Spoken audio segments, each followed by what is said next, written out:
Hello, everyone. Welcome to another amazing episode of Inspired Action, where we dive into the most pressing leadership challenges and hope to inspire you to take a more coach-centered and people-focused approach to leadership. I'm your host, Kyle Pertuis, and it's time to get started with our three amazing guests for today. Welcome back, everybody, to the newest edition of Inspired Action. I'm your host, Kyle Pertuis, and I'm here with three amazing guests to answer this question. What's one thing you've done or failed to do that taught you how powerful culture really is? But before we get started, I want to introduce my three amazing guests today, and I will start with Sam Caballero. He's a talent development professional providing a variety of learning programs and whole life coaching support to enhance contribution and value proposition in the workplace. At the Air Force Reserve Command, co-creator of the Emerging Leaders Series and VP of Finance for the Association of Talent Development San Antonio.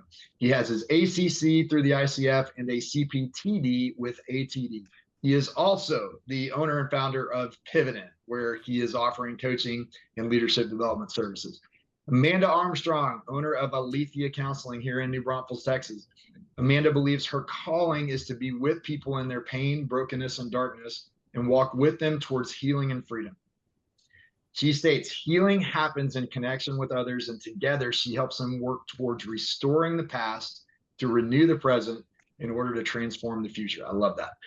Brandon Robertson, San Antonio-based training officer, engagement consultant, and ATD board member who has delivered hundreds of high-energy workshops across leadership and learning. He specializes in helping organizations design training that sticks, transforming content into experiences that spark connection, boost retention, and drive real impact. Brandon equips leaders, trainers, and teams with the tools to engage, inspire, and create lasting change. In the world of learning and development, we know how important sustainability is. So thank you guys all for being here. I'm excited to get started. And Sam, you drew the short end of the stick, so we're going to let you go first. And that question is, what's one thing you've done or failed to do that taught you how powerful culture really is? Well, thank you very much. I greatly appreciate this opportunity, Kyle. As you speak about and ask that question, what comes up is guacamole. And the reason why I'm going to say guacamole is this. When you go to a Mexican restaurant, of course, you want guacamole. They're going to give you the green stuff. But did you know that guacamole is not actually the word in Spanish? It's actually something else. And so when you think about that question, one of the things I look back is what is it that you could have done in the approach, in the way you communicated the basic elements and characteristics that you want for a culture? And I was at the time working for a construction company, and my CEO approached me and asked me, we got to do something different with our culture. And I said, you're absolutely right. We need to. And so what does culture mean to you? And he just started going into the very basics, but ultimately, what is the battle rhythm that you want to see for your organization?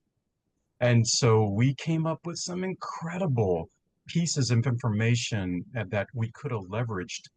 The worst thing that we did was communicate it from the perspective of the executive suite and not communicate it from the perspective of the person out in the field.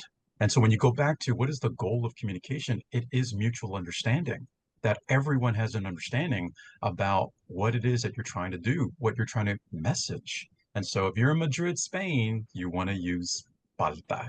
So looking back, I wish that I could have nudged him, pushed him, inspire him to focus on creating a message that everyone could resonate with.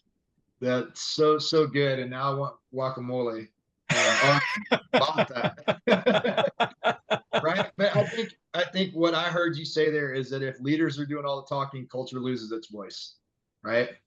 Yeah, unmistakably. Sam, thank you. Let's hear what Amanda would add to this powerful question. Amanda, what would you add? Well, it kind of piggybacks off of Sam, actually, going along the lines of mutual understanding. And my answer to this question is to both what I have done or what I haven't done is listening and seeking to understand the person. So you could say the culture of my practice, my office, my sessions with clients is for others to experience healing and feeling attuned to and attended to by me. And they most likely will not if I fail to listen and to seek to understand them. So I kind of have this viewpoint to truly be with someone as they're sharing their struggles, their pain, their disappointments, anxieties, joys, whatever, is I seek to understand them where they are in that moment, not who they were last week or last month, or not even what they put on their intake paperwork, but who they are now. So I put aside everything that anybody has told me and I meet the client where they are. And I listen with my ears, my eyes, my brain, because so much is said without words. And I learn how what shapes a person and how they're experiencing their culture and what they're struggling with and what's going on in their life and how all of those intersect. And if I don't do a good job, like being with them and meeting with them and seeking to understand them, I will miss an important part of who they are and their culture. So, and that's an important part of my practice culture is attuning to them and making sure that they feel valued. And like what you said in my bio, like healing happens in connection. Wounds also happen in connection, but I have the opportunity to come to them and meet with them and listen and understand them. And if I do a good job of that, then healing can take place. I love that. I think what I love the maybe the most about your response, and for anyone out there that's a solopreneur, that's entrepreneurial, is understanding that culture begins with the way you're showing up and representing yourself, right? And Amanda, for you in those intimate one-on-one type of relationships where you're building trust and there's all of so much built up in that culture of that space where it's just the two of you, that's a lesson to be learned for even the largest of organizations to understand how those individual interactions really represent the culture of the bigger brand. I love that. Yeah. Brandon, let's jump over to you. One thing you've done or failed to do that taught you how powerful culture really is. All right. Yeah. First off, love the first two responses, Sam and Amanda. Really great responses. The most powerful thing that I've done recently that I feel showcases the power of culture really came from a wall full of sticky notes. So let me tell you what I'm talking about. Let me tell you what I mean. And I'm going to take you into one of my workshops that I had recently. So I had a workshop recently where we're talking about diving into culture. And what I did was I asked the team to start by adding up their total amount of tenure. Now, this was I think it was around 60 or 70 years combined that we had experience in the room. All right. So instead of just going in there and talking about what our culture should be, I said, the culture is already here. It's already right here living. So this is what I want y'all to do. I had them each grab multiple sticky notes and I had them write down a story that was a testament of a time that they saw the culture. All right. So a moment that made them proud and they felt supported, reminded them of why they belong, etc. So they had all these stories. And then what I did was I had the core values that the company follows on the wall. And they had to go and put those sticky notes next to that core value that was associated. Right. And then what we had there was we had a gallery of all these different events, things that have happened, transpired, that they've lived out, that they've seen, that were that testament of the culture. Right. So I'm a big believer that, that culture it shouldn't just be this aspirational thing that we're trying to obtain, but it's truly what people show up with, what they experience, what they live with. And that was just the way that we could all see it together. And we all walked along that gallery walk and we all got to see all these different stories. And we dove into a few different stories and got to hear and had that moment of that pride and that alignment and that sense of belonging. That's what made it really powerful there in that moment. Yeah. And what a powerful exercise, right? It almost makes it tangible, right? Mm-hmm. And I think so often we see, even with the best intentions, when they start organizations that have values in boardrooms that are really just wall art, right? Because the substance behind it is not lived out. It's not really ingrained and bought into. How do you spot when culture is drifting before it becomes a crisis? And I'll kind of add some technicolor to that. I had a client a couple of years ago that brought me in to do some work. On the surface, everything seems fine. It's a small team, about a dozen people. Everybody gets along. But over the couple of years, some things started bubbling up that they weren't catching on to, right? And so, having said that, how do you see? What do you look for? How do you notice when things may be starting to slide a bit? Who wants to go first? Anybody? I'll go first. All right, go ahead. When you look at the word culture, you got to go to those first four letters, which is cult. And the reason why I'm going there it is because you're now looking at an organization or a group of people that profoundly dive deep into the basics of what makes a culture, whether it's beliefs, perspective, purpose, and how it's messaged. And so it's pretty quick to find out what it is that people are being intrinsically moved to. So then taking that and going to an organization, I think that you start to recognize those key elements and they are in your mind in an informal way where then you can start to become triggered in a very nonchalantly soft way to realize, wait a minute, that use of language is different. That mannerism is different. That missing the appointment is different. The 5 minutes of being late is different. So you start to realize that things are not following the battle rhythm that we are normally engaging with. So I would just say go to the complete extreme, recognize what makes up those elements of that battle rhythm, and then start to make those comparisons to see what's coming up in terms of what's happening and where the new pivot is taking the group. Yeah. Yeah. And for leadership to really have that elevated sense of awareness, right? And to be watching for those things. I mean, that hopefully that becomes normalized because we expect those things, but we don't ignore some of the patterns that may be surfacing because we just expect everything to be fine all the time. Yeah.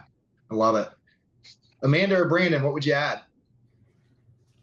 Just to add on that, it kind of ties into what Sam was mentioning. I love to think about the kind of image or metaphor of a big puzzle board. And I think of culture as a puzzle, right? Because once you have those pieces that are missing, that's when the culture starts to be easily noticeable, right? So as Sam was mentioning, right, it's important to be curious. As you know, you've been showing up 5 minutes late to these meetings past few times, or you haven't been as involved in the chat as you usually are, or you haven't been doing these things, right? So being curious and not judgmental, but asking the questions to try to figure out what might be the underlying issue, and then seeing how can we get those folks back on board. Sometimes it's maybe that's not a cultural fit, but oftentimes it's usually something that transpired, something that happened, something that's kind of stirred the pot a little bit for them, made them feel uncomfortable in a certain way. All right, so it's having that conversation, being curious to know what was that, and seeing if you could be able to get them back to where they were. Yeah, yeah, that's good stuff. Amanda? Yeah, I mean, I agree with both of them, and kind of to go to echo what they're saying is, I'll give an example. I was with a client yesterday, and the client we were working on some stuff and was kind of getting emotional. And so I just checked in. I was like, hey, what's going on? And they just mentioned that they didn't feel like they were doing a good enough job. And I was like, well, like, thank you for telling me that. Thank you for your honesty. But that's my job. Like, I'm not communicating effectively in order for you to understand your role. And I said, you're doing great. And so once I was able to check in, get curious, be like, hey, I notice your head's tilting down a little bit, your body language changing, what's going on? And when she was able to talk with me, I was able to clearly say, thanks for saying that, but that's my job. That's not your job to feel like you have to perform, because you don't. I just need to communicate better. Yeah, and taking ownership because you had the awareness. I love it. Mm-hmm. Yeah, it's interesting because all of what you guys shared were really fairly small little things, right? I mean, yeah, not to minimize having awareness and paying attention to those things, but they're not massive shifts. And I too was presenting recently on micro shifts from the standpoint of what are the things that leaders can do that are small that can have an impact if we just consistently do these things. And I think it's important that we recognize that it's also those small little things that can start to drain or take away from our culture.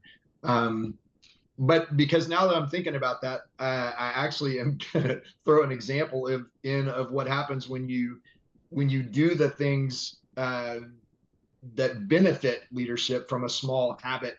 I was speaking, actually, since I've got 2 board members on, I can do a shout out to ATD San Antonio. I was speaking at their Leaps conference, and at the end of it, you get a little swag bag, and that's cool. There's a cool coffee mug in it and some other cool stuff in it. But after I got home that night and I started digging through it, there was a thank you note, just a very simple note card size thank you. So it said thank you, and kind of went into, thank you for taking the time, dedication, commitment, blah, blah, blah. I'm like, that's nice, that's nice. But I turned it over, and it appeared that just about everybody on the board had taken the time to sign it. That's a little thing, but that meant something, right? So when you think about that as a part of a culture, as a part of a group of people that are doing things to make an impact, those are the things that people remember. And so I'm throwing that gratuitous shout out at ATD, the entire organization, even though we've got Brandon and Sam both here that are currently serving on the San Antonio board. But I think that's a great indicator, and also a reminder that, hey, if we want to continue to see those things and continue to see cultures thrive, we've got to watch for when that's not happening. Right. All right, you guys, that's about all the time we have for today. Thank you guys so much for watching us here on YouTube. Be sure to join us every Thursday at noon Central on our LinkedIn channel for the newest episode, and anytime here on YouTube. Thanks for watching. That's a wrap for another edition of Inspired Action, the Leadership Forecast. We're so grateful for our guests today and the impact they're making with the work they do. Be sure to check out our YouTube channel to watch the longer version of this episode, and be sure to like, comment, connect with, and follow me and each of our guests. You'll find all of our links in the caption of this video. Thanks for watching, and be sure to tune in every Thursday at noon Central, 1 p.m. Eastern for new episodes.